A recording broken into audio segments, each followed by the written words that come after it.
Hey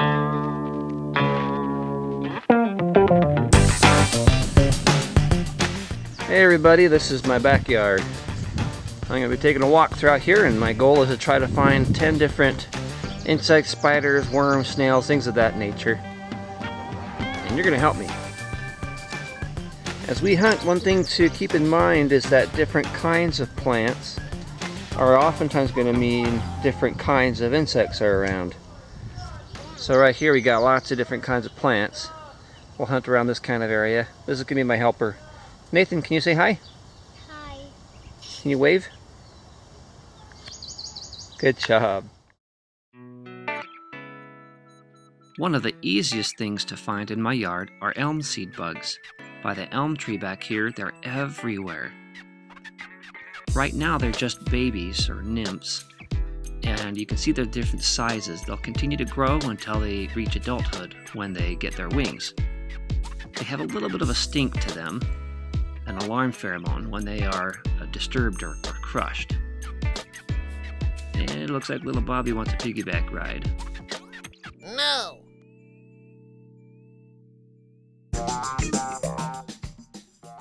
Elm seed bugs aren't the only insects that attack elm trees. You can see some of these leaves are completely brown or have brown spots. We're going to take a look and see what causes that. There's a little insect in there called an elm leaf miner. It actually mines inside the leaf. It's between the two cuticle layers of the leaf. You can see all the little peppery things in there. That's the poop from all the activity in there. Almost like little caterpillars, but really they are the larvae of a wasp called a sawfly. The eggs get laid in there and they'll grow and start to chew away the leaf. Eventually they'll pop out of the leaf and go pupate in the soil, becoming adults themselves. This pile of dirt may look familiar. You probably see these all over the place.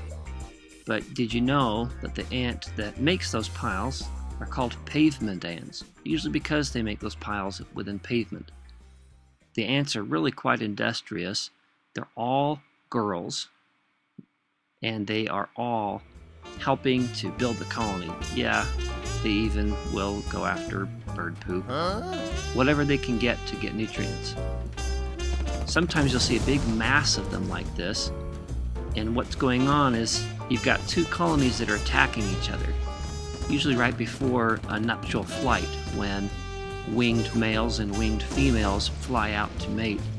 You can see a lot of these ants are locked jaw to jaw in combat, trying to kill each other. And they would do sting too. Here's something that you may have seen before, but may not have understood. These little green globs that the ants are all over are aphids. They are sucking juices from this thistle plant. They use piercing, sucking mouth parts to penetrate the plant, and then, almost as if you or I were sucking on a fire hose, the pressure from the inside of the plant forces its liquid into the aphids. There isn't much nutrition in this thistle plant for the aphids. They will process as much protein as they can, and the bulk of the liquid is excreted by the aphids as a sugary water called honeydew. These pavement ants love that honeydew. So, like farmers, they will collect the aphids, place them in greener pastures, let them drink away, and then the ants can harvest that honeydew. In this way, the ants benefit from the aphids as a food source. In return, however, the aphids benefit from the ants as protectors. We'll see a couple of examples of that in a little bit. Here you can see that these aphids are attacking a rose, and they're more pink than the green ones we saw earlier. Aphids can attack all sorts of plants. But wherever they are, you're bound to find predators, which is why the ants are important to the aphids. The ants will try to protect their food source, the honeydew from these aphids, from attackers like this parasitic wasp. She is searching for the perfect aphid to inject her eggs into. Here you can see her using her sensitive ovipositor to find the right target and carefully injecting eggs, guided by her antennae. Once she is satisfied with her work, she leaves to prevent being attacked by ants. Here we can see something else that attacks ants. Do you recognize it? Maybe you recognize it better in its adult form. Yeah, these are ladybugs. Ladybugs have a voracious appetite for aphids, eating them as fast as they can find them, even in the larval stage. Yep, this is a baby ladybug. Now you'll know what it is next time you see one of these in your garden.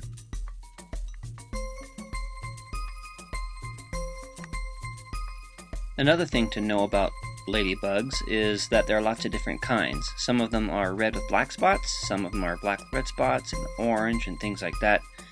But like all other beetles, ladybugs can fly. Check out how she lifts the top color things and puts her flying wings out, unfolds them, and takes off. Pretty cool. Now onto some flies. This here is a drain fly or moth fly. It's showing me where I probably have a sewer leak. They lay eggs in mushy, gunky, organic stuff where the larvae develop. Oh, I got photobombed by a mite. And then here we've got a flesh fly that looks like it's really liking some dog poop. That dog poop needs to be cleaned up. Flesh flies are attracted to bad smells from rotting carcasses and from dog poop and things like that. It's a great place for them to lay their eggs too. You don't want them to find the dead animal that is between your hamburger buns though, because if they land there they can transfer diseases. Watch how fast this blowfly on my garbage can lid moves. The camera is at about 12.5% of normal speed. Here we have a case of humpback flies or forward flies that were getting into this lady's house through the sewer system channel. This might break in the pipe there where the flies were accessing. Not all flies are disgusting though. Some of them are actually pretty, and flies are actually second only to bees as pollinators in the world. Here we've got one pretty one sitting up on top of a tuft. And then even the true fruit flies are pretty. This is a western cherry fruit fly. That's oftentimes how you get maggots in your cherries. Oh I'm pretty sure every kid in the world's played with one of these at some point.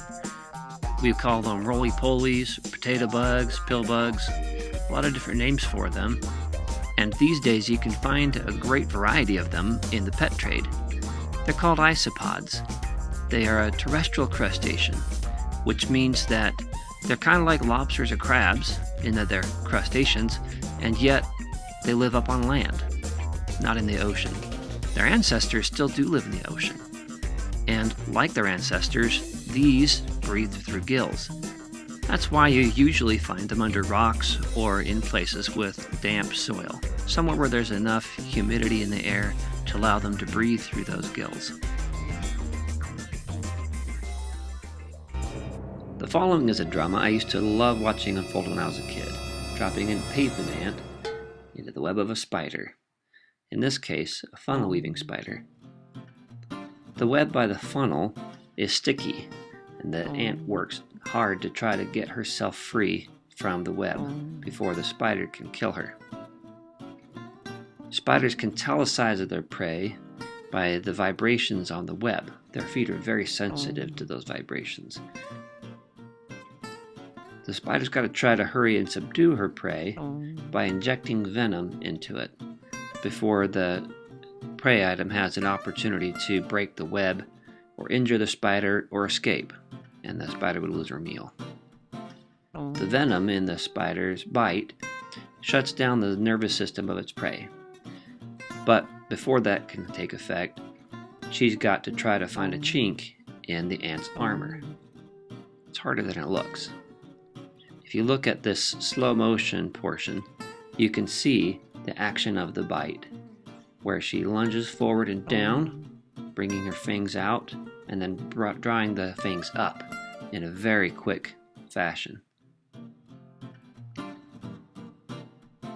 The reason the spider has to bite so fast is that many of her prey items have the ability to fight back. Take this ant, for example. She can both bite and sting, so the spider's got to be quick. The spider still has the upper hand, though, with her web that keeps stuff still while she has a chance to bite it. If you've ever wondered, spiders don't stick to their own webs because they're constantly coating their feet and legs in a substance that makes it not sticky to them. their prey, these insects and things, don't have that advantage. However, it looks like this pavement ant has found her way to the edge of the web where there's less sticky web, and also more sure footing on the pine needles. Well, despite 12 strikes at the ant, this spider has failed to secure her prey and has lost a meal for the day.